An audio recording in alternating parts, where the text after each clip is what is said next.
Ya, kita dasarkan atas Matius 21 ayat 1 sampai 19, Markus 11 ayat 1 sampai 14 dan ayat 20-21, Lukas 19 ayat 29 sampai 48 dan Yohanes 12 ayat 12 sampai 19. Dan inilah garis besar pelajaran kita pada malam hari ini. Tidak terlalu sulit Bapak Ibu, tetapi bila mana nanti selesai kita mempelajarinya, kita akan melihat betapa luar biasanya Yesus ketika dia masuk ke Yerusalem. Dia dielu-elukan di Yerusalem. Apa itu dielu-elukan? Dipuji, dibesarkan, dimuliakan. Dan cerita ini ditutup dengan satu peristiwa nyata di mana Yesus mengeringkan pohon ara yang tidak berbuah. Jika demikian, apa cerita yang akan kita lihat? Mari kita belajar bersama-sama. Masih ingat minggu yang lalu, Selasa yang lalu, bagaimana Yesus menghadiri undangan makan di rumah seorang Farisi yang namanya adalah Simon si Kusta di Betania. Dan setelah dari Betania, Yesus berangkat ke Yerusalem sehubungan dengan akan diadakannya pesta Paskah beberapa hari lagi. Dan cerita ini kita ketahui bersama, ketika Yesus memasuki kota Yerusalem, orang banyak yang menjadi saksi mendengar dan melihat segala keajaiban yang Yesus lakukan, maka banyak orang menyambutnya dengan gegap gempita. Mereka berteriak, "Hosana untuk Raja, Hosana untuk Yesus Kristus." Dan peristiwa ketika Yesus masuk ke kota Yerusalem dan Yesus dimuliakan atau dipuji atau dielu-elukan itu, rupa-rupanya sudah dinubuatkan 500 tahun sebelumnya. Bolehkah seseorang membacakannya dalam Zakaria 9 ayat 9?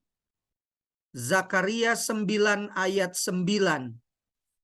Zakaria 500 tahun sebelumnya, jauh sebelum Yesus ada, sudah menubuatkan. Dan 500 tahun kemudian, Yesus dielu-elukan. Zakaria 9 ayat yang ke-9, bersorak-soraklah dengan nyaring, hai putri Sion, bersorak-sorailah, hai putri Yerusalem, lihat rajamu datang kepadamu, ia adil dan jaya, ia lemah lembut dan mengendarai seekor keledai beban yang muda. Terima kasih Pak Agus. Bapak Ibu lihat, Zakaria jauh belum pernah melihat Yesus Kristus. Tetapi nubuatan yang sudah disampaikannya akhirnya tergenapi. Ada satu kalimat yang menarik pada waktu saya membaca cerita ini. Ia lemah lembut dan mengendarai seekor keledai. Ditambahkan seekor keledai beban yang muda. Ada satu hal yang menarik Bapak Ibu. Kenapa Zakaria menuliskan bahwa ia menggunakan seekor keledai yang muda? Bapak Ibu perhatikan baik-baik penjelasan yang ada di layar gadget Anda. Perhatian kita bukan hanya pada seekor keledai muda. Masih ingat ketika Yesus masuk ke dalam Yerusalem, bila mana Bapak Ibu baca ceritanya, maka Yesus menyuruh murid-muridnya untuk pergi mengambil keledai orang yang sedang tertambat Pada waktu Zakaria mengatakan bahwa ia lemah lembut dan mengendarai seekor keledai muda, yang Zakaria ingin berikan kepada kita adalah perhatian bagaimana Yesus mengambil keledai orang yang sedang tertambat. Yesus katakan kepada murid-muridnya, kalau orang itu bertanya kepadamu, katakan Tuhan memerlukannya. Alkitab mencatatkan orang itu memberikannya. Rupa-rupanya ada satu pesan yang ingin disampaikan lebih daripada orang tersebut mengizinkan Yesus memakai keledainya. Pesan apa yang ingin disampaikan? Perhatikan kotak yang ada di sebelah kanan. Peristiwa ini ingin memperlihatkan bahwa Yesus adalah Tuhan dengan hati sebagai hamba. Perhatikan di huruf A, B, dan C. Sejak lahir, Yesus meminjam kandang binatang orang lain, palungan binatang orang lain, dan mendapat hadiah dari orang lain. Pada waktu Yesus hidup, Yesus berkata, burung ada sarangnya, serigala ada liangnya, tetapi anak manusia tidak mempunyai tempat untuk meletakkan kepalanya. Bahkan mendekati akhir hidupnya, Yesus meminta muridnya mengambil keledai orang lain menjadi tunggangan.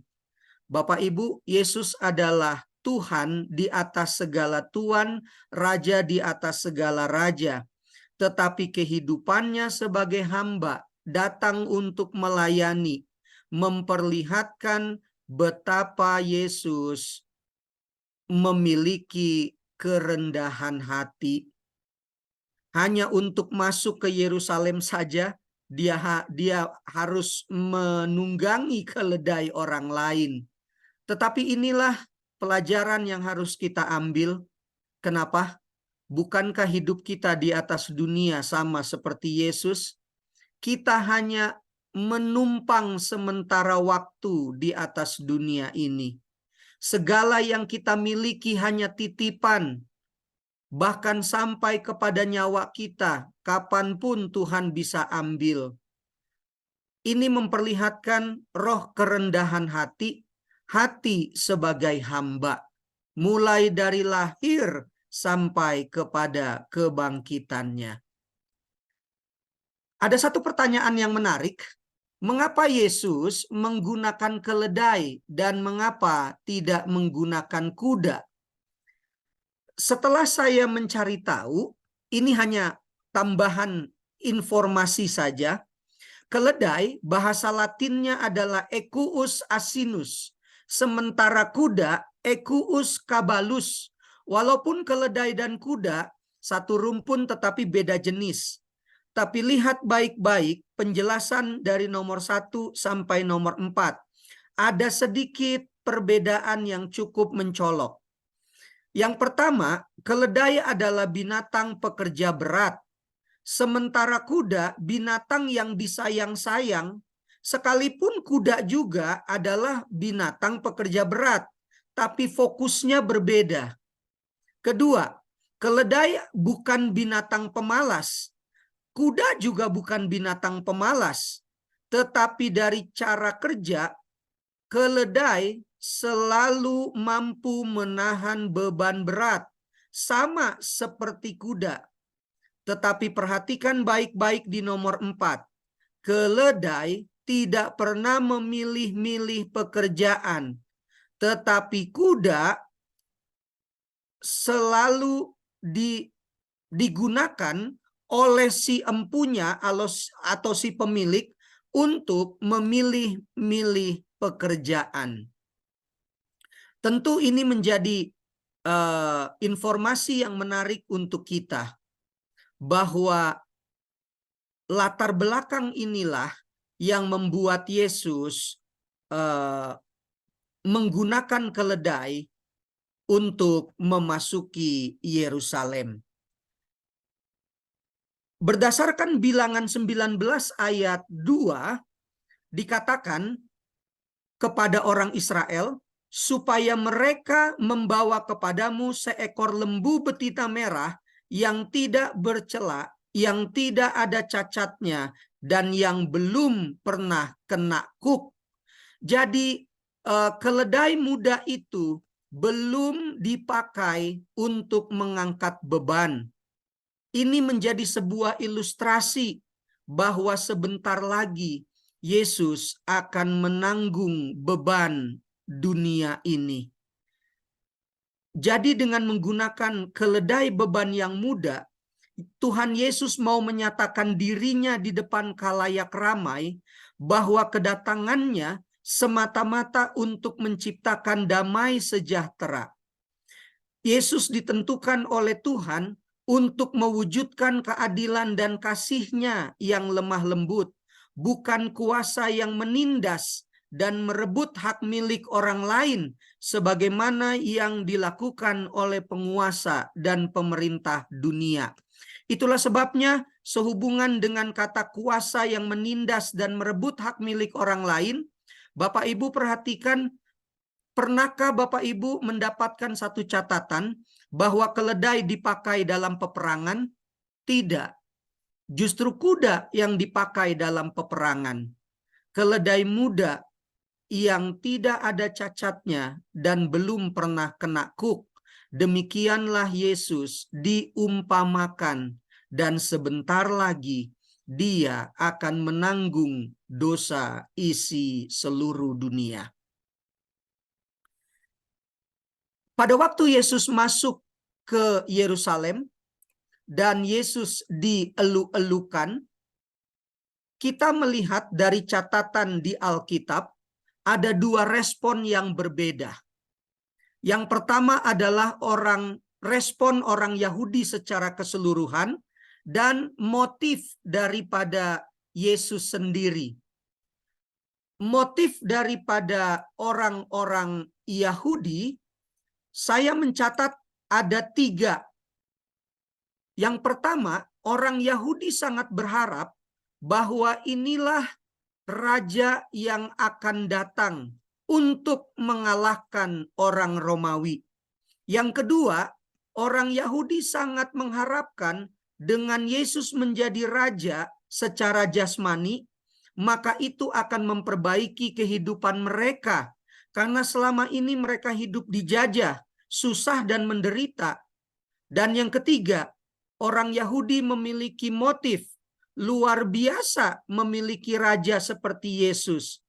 Seorang raja yang dapat membuat mujizat, bahkan sampai membangkitkan orang mati. Adalah sebuah kebahagiaan bagi bangsa Indonesia memiliki raja seperti Yesus. Kalau Indonesia sedang kelaparan, maka Yesus akan membuat mujizat. Tidak akan ada kelaparan. Kalau ada perang, Yesus yang menghentikan perang. Tetapi berbeda dengan Yesus.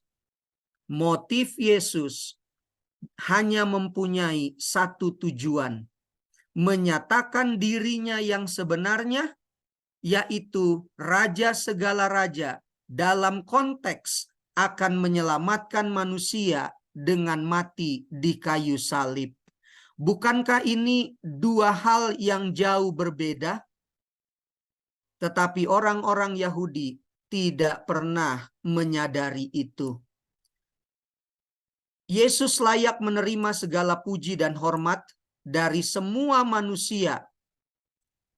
Tiba-tiba di tengah pujian, Hosana bagi anak raja, Hosana bagi Yesus Kristus. Mereka melihat Yesus berdiri di atas bukit dan melihat ke Yerusalem. Bila mana kita membaca Lukas 19 ayat 41 sampai 44, bolehkah seseorang membacakannya? Lukas 19 ayat 41 sampai 44.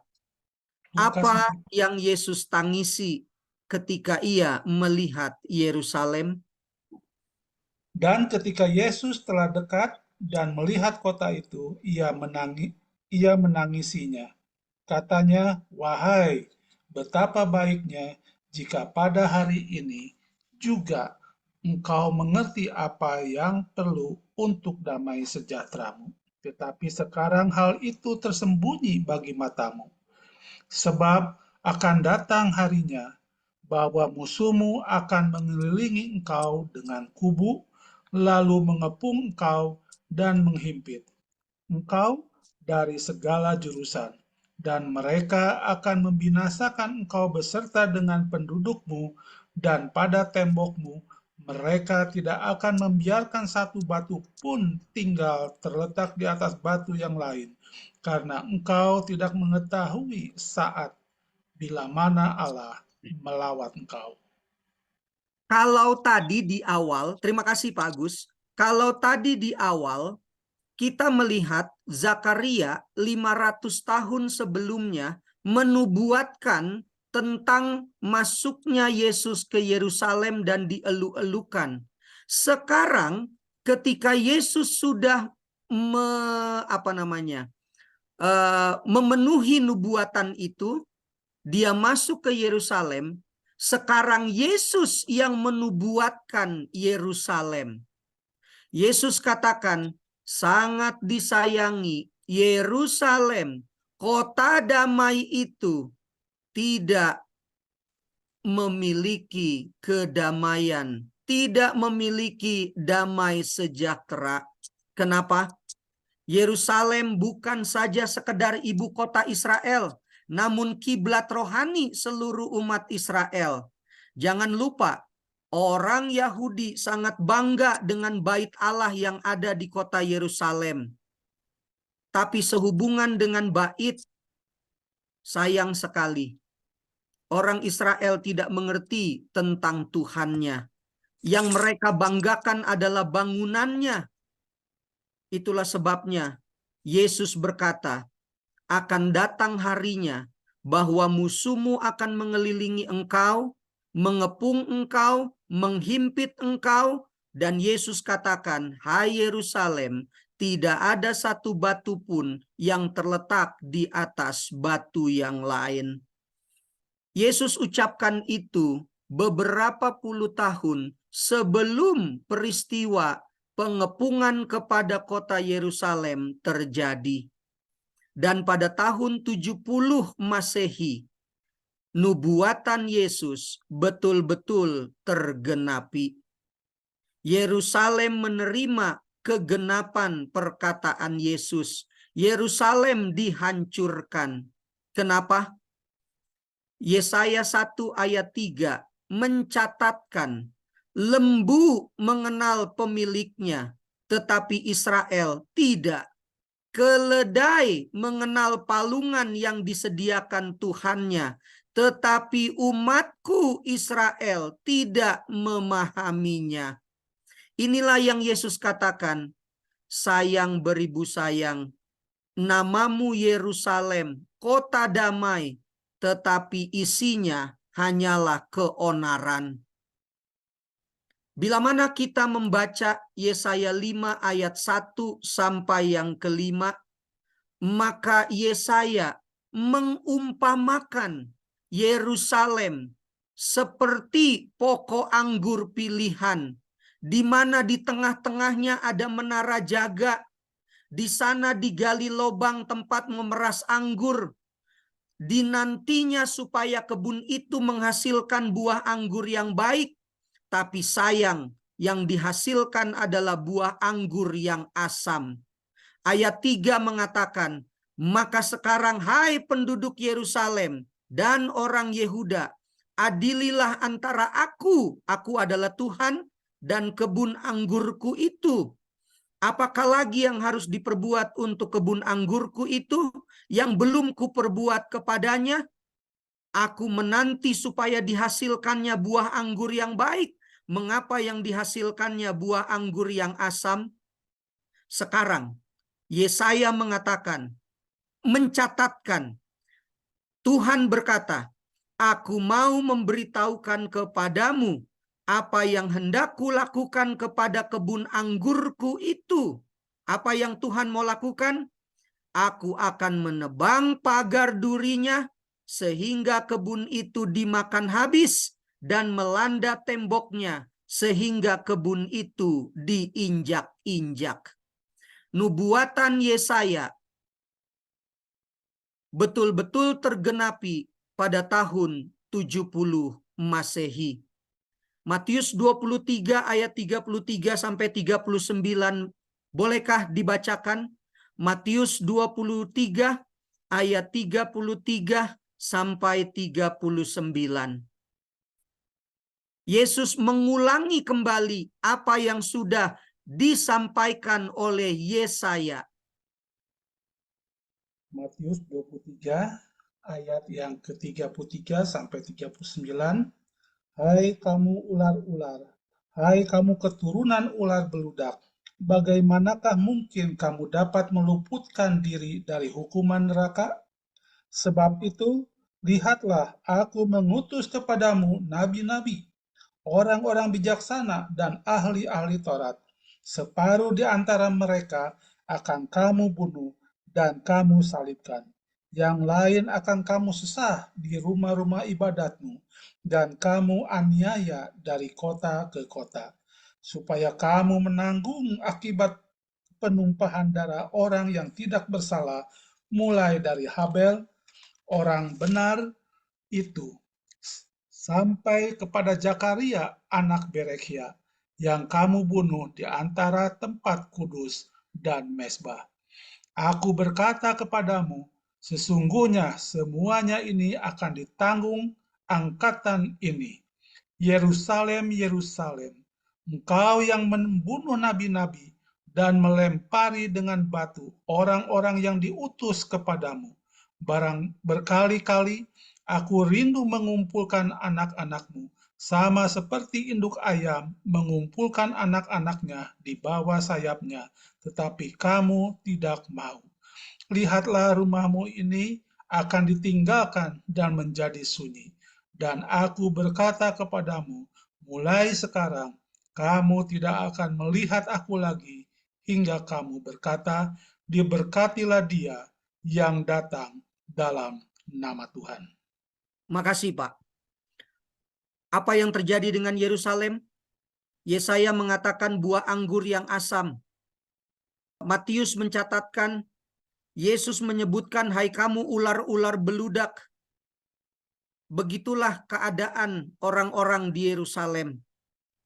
Sudah dikirimkan nabi-nabi, sudah dikirimkan penginjil-penginjil, tetapi dianiaya, dibunuh. Itulah anggur yang asam. Kalau anggur yang manis tidak begitu. Apakah kehidupan Anda dan saya seperti anggur yang asam? Ketika firman Tuhan datang, kita menyepelekannya. Ketika diminta untuk datang kepada Tuhan, kita seperti menolaknya. Hati-hati, jangan sampai kita seperti Yerusalem yang sudah dan sedang dinubuatkan. Dan akhirnya pada tahun 70 AD benar-benar memenuhi nubuatan itu. Catatan sejarah menyebutkan Raja Herodes sudah mempercantik Yerusalem dengan menara-menara, tembok-tembok, kubu-kubu, tatanan ketahanan kota, sehingga memberikan kesan tidak mungkin kota Yerusalem dikalahkan, ditaklukkan. Tapi sayang, Yerusalem adalah kota yang korup, pelanggar hukum Tuhan, menolak dan membenci Yesus, meninggikan Ka'bah, namun hatinya busuk. Itulah yang dimaksud dengan ular beludak, yang dimaksud dengan anggur yang asam. Satu lagi Nabi Mika dengan tegas mengatakan dalam Mika 3 ayat 9 sampai 12. Bolehkah dibacakan Mika 3 ayat 9 sampai 12? Mika 3 ayat 9 sampai 12. Baiklah, dengarkan ini, hai para kepala kaum Yakub dan para pemimpin kaum Israel, hai kamu yang muak terhadap keadilan dan yang membengkokkan segala yang lurus, hai kamu yang mendirikan Sion dengan darah dan Yerusalem dengan kelaliman. para kepalanya memutuskan hukum karena suap, dan para imamnya memberi pengajaran karena bayaran. Para nabinya Menenung. menenung karena uang. Padahal mereka bersandar kepada Tuhan dengan berkata, "Bukankah Tuhan ada di tengah-tengah kita? Tidak akan datang malapetaka menimpa kita? Sebab itu, oleh karena kamu, maka Sion akan dibajak seperti ladang, dan Yerusalem akan menjadi timbunan puing, dan gunung bait suci akan menjadi bukit yang berhutan." Terima kasih, Pak. Itulah keberadaan Yerusalem pada waktu Yesus masuk ke dalamnya dan melihat Yerusalem dari atas bukit. Yerusalem adalah kota yang diagung-agungkan, tetapi Yerusalem berisi dengan segala kemunafikan. Dan Yesus ingin menegur Yerusalem agar mereka bertobat. Tapi sayang beribu sayang, berdasarkan Alfa Omega jilid 8 dan juga jilid 6, dan Bapak Ibu juga bisa membaca di buku-buku ataupun catatan sejarah tentang keruntuhan Yerusalem, maka ceritanya sangat menarik, Bapak Ibu. Kenapa? Kaisar Romawi mengutus Jenderal Sestius untuk mengepung Yerusalem. Kepungan ini adalah teguran yang nyata dari Tuhan. Tuhan mengizinkan agar umatnya ditegur, dididik. Sama seperti zaman perjanjian lama, Tuhan menggunakan Babylon, Tuhan menggunakan Syria, Assyria untuk menawan umat-umat Tuhan. Tujuannya hanya satu, Bapak Ibu. Tujuannya agar umat Tuhan menyadari, tadi sudah disebutkan, keledai saja tahu palungan tempat makannya. Tetapi umat Tuhan tidak mengenal Tuhannya. Keras Tuhan menegur umatnya. Bila mana kita membaca Alfa Omega jilid 8, khususnya pasal 1, saya ingin bacakan betapa teguran tangan Tuhan yang sangat kuat kepada umatnya.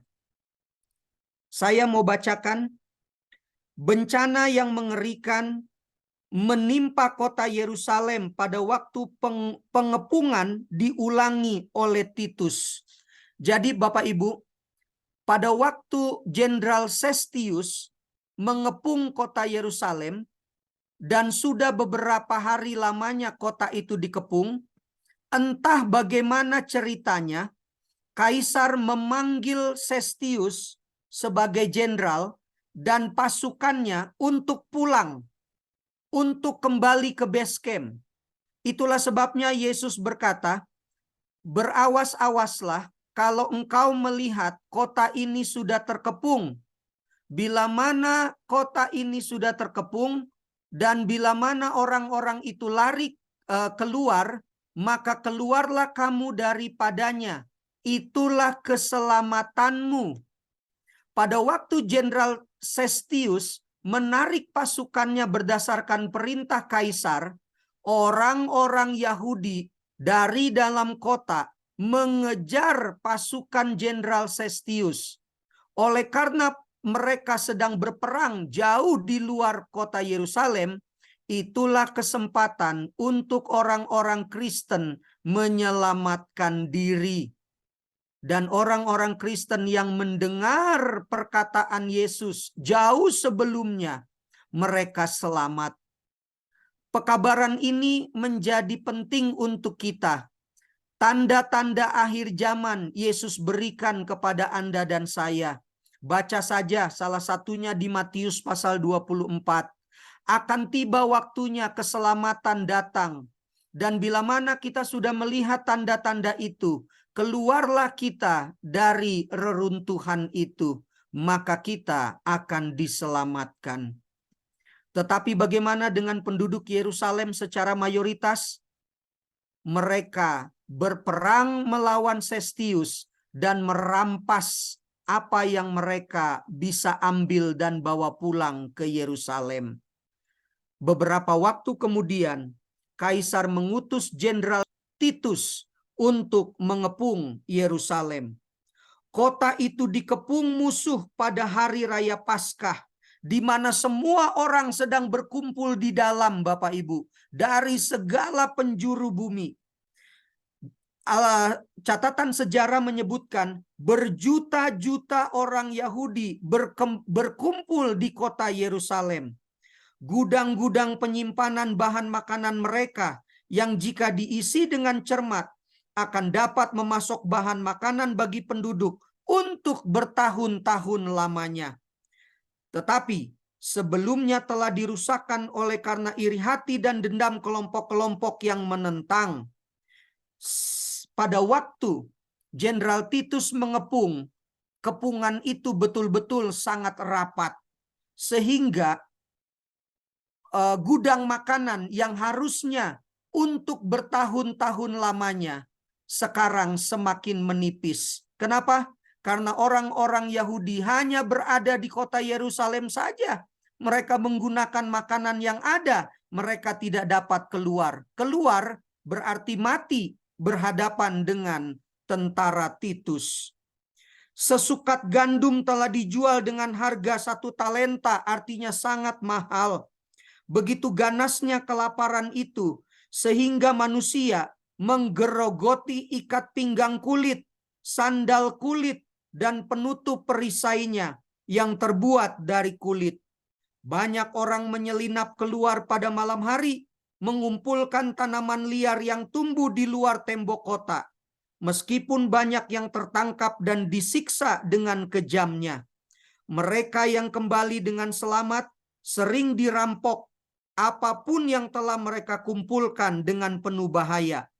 Penyiksaan yang paling tidak mengenal peri kemanusiaan dilakukan oleh mereka yang berkuasa untuk mengambil bahan makanan dari orang yang kelaparan. Beribu-ribu binasa oleh karena kelaparan dan wabah. Peri kemanusiaan sudah sirna. Suami-suami merampok istri-istri.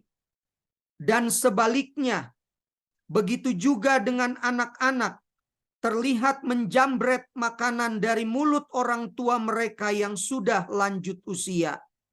Yesaya mencatatkan dalam Yesaya 49 ayat 15, dapatkah seorang perempuan melupakan bayinya? Seharusnya tidak. Tapi dalam peristiwa keruntuhan kota Yerusalem 70 Masehi, seorang ibu melupakan bayinya. Kenapa? Dengan tangannya sendiri, wanita yang lemah lembut memasak anak-anak mereka untuk makanan mereka tatkala runtuh putri bangsaku, maksudnya Yerusalem. Jadi Bapak Ibu bisa bayangkan, hanya untuk makan saja mereka mengundi anak-anak mereka. Anak-anak mereka diundi seperti arisan. Anak siapa sekarang yang akan kita makan? Dan itu betul-betul seperti menyembelih seekor anak ayam. Saya baca juga di Alfa Omega jilid 6 Bapak Ibu, halaman 199. Kristus datang hendak menyelamatkan Yerusalem dengan anak-anaknya. Itu tadi sudah dibacakan oleh Pak Agus. Aku ingin mengumpulkan engkau seperti anak-anak anak-anak ayam di bawah kepak sayap ibunya, tetapi engkau tidak mau. Kenapa? Karena kesombongan Farisi, kepura-puraan, kecemburuan, kebencian telah menghalanginya, sehingga Tuhan tidak dapat melaksanakan maksudnya. Yesus melihat Yerusalem dikelilingi oleh tentara, penduduknya yang terkepung mati kelaparan. Ibu-ibu makan tubuh anak-anak mereka sendiri yang sudah mati. Jadi mereka makan mayat, Bapak Ibu. Sama seperti siapa dulu? Siapa namanya? Sukamto atau siapa itu? Yang makan mayat itu. Kedua orang tua dan anak-anak saling memperebutkan sisa-sisa makanan. Kasih sayang sejati dirusakkan oleh siksaan perasaan lapar yang tidak terperikan. Itulah sebabnya Yesus berkata, yang paling hebat bukan hanya pada waktu kelaparan jasmani, tetapi akan tiba waktunya orang akan kelaparan firman Tuhan. Mereka mencari ke sana kemari, tetapi tidak ada lagi firman Tuhan. Ia melihat bahwa kedegilan orang Yahudi, sebagaimana yang ditunjukkan dalam penolakan mereka akan keselamatan, akan membawa mereka juga kepada penolakan untuk menyerah pada tentara yang menyerang. Nubuatan sudah terjadi. Dan nubuatan itu juga sudah digenapi. Alfa Omega jilid 6 halaman 205. Peristiwa itu benar-benar terjadi. Orang-orang Yahudi hanya lebat daunnya. Kenapa lebat daunnya? Mereka merasa diri lebih baik daripada bangsa lain. Dan bangsa lain yang dimaksud adalah Samaria. Hati-hati dengan kerohanian kita. Apakah dengan kita rajin pergi ke gereja, rajin baca Alkitab, rajin berdoa, rajin-rajin rohani lainnya, kita merasa lebih hebat dari orang-orang lain? Awas, jangan sampai kita hanya lebat daunnya. Rupa-rupanya, sekalipun dalam keadaan lapar, Yesus sedang memberikan sebuah pelajaran hidup kepada murid-muridnya. Alkitab mencatatkan, saat itu bukan musim buah ara. Yesus tahu itu. Tetapi pada waktu Yesus lapar di pagi hari, Yesus mencari buah ara sekaligus memberikan satu ilustrasi yang nyata bahwa orang-orang Yahudi hanya seperti pohon ara yang lebat daunnya.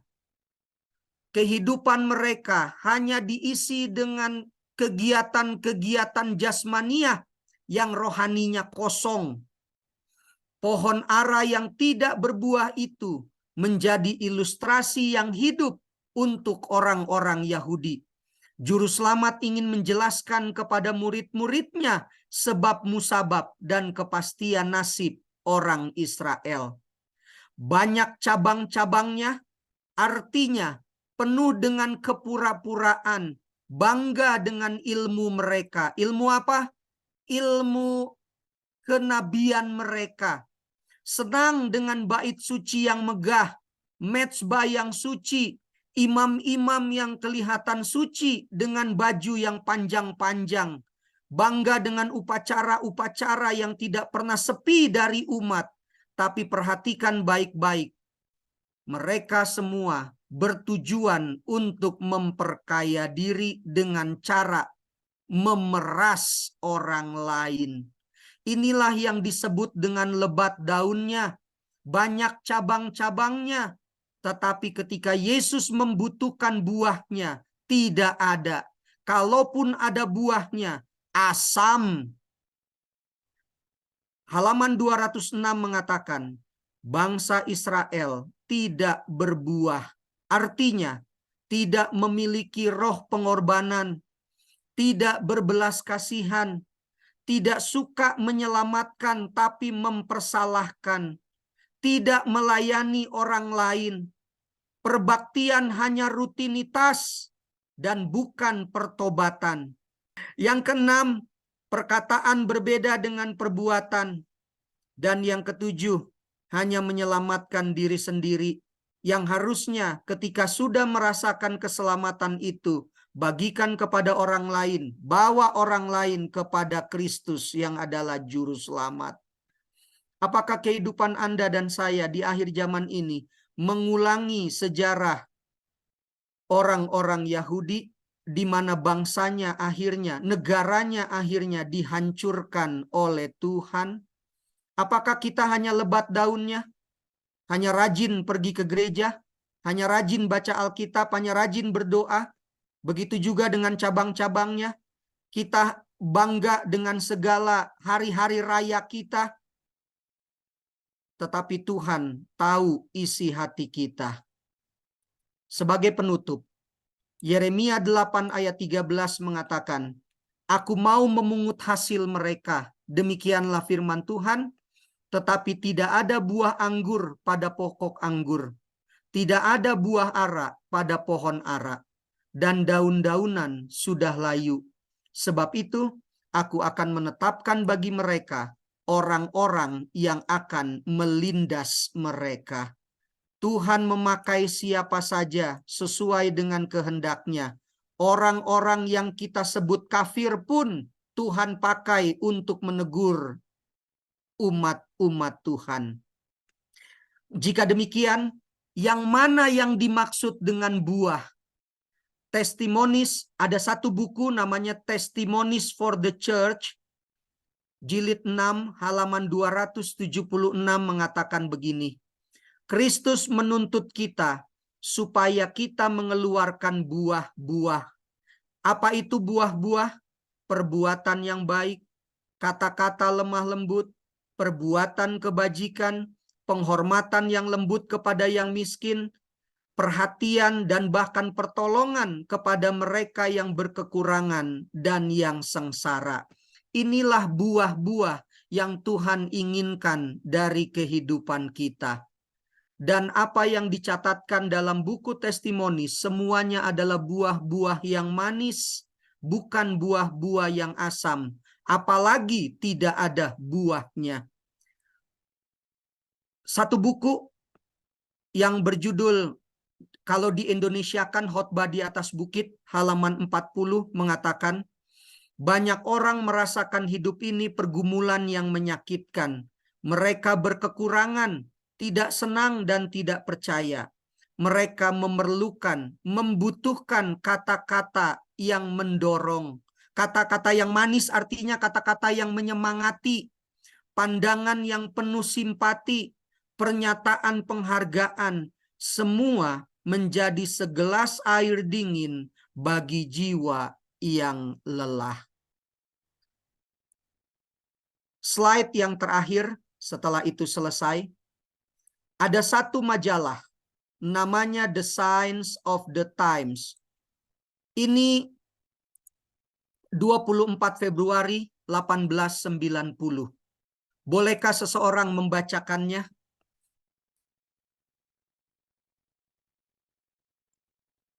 Banyak orang Kristen yang mempunyai kedudukan tinggi secara status dunia di dalam kehidupannya sehari-hari, ternyata tidak akan menikmati suasana hidup bersama Bapa Surgawi untuk masa yang abadi dan sejati. Mereka ini adalah orang-orang yang bertalenta dan berpengetahuan secara luar lahiriah, namun membudayakan hidup dengki dan pertikaian duniawi. Mereka hanya suka pamer agar dapat penghargaan dari manusia. 2 tahun berikutnya, 14 November 1892, majalah yang sama mencatatkan, silakan Pak.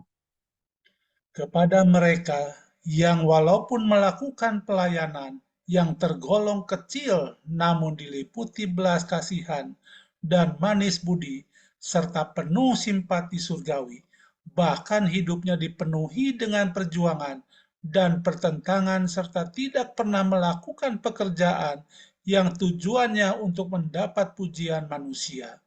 Orang-orang seperti inilah yang namanya pasti tercatat di buku kehidupan anak domba Allah.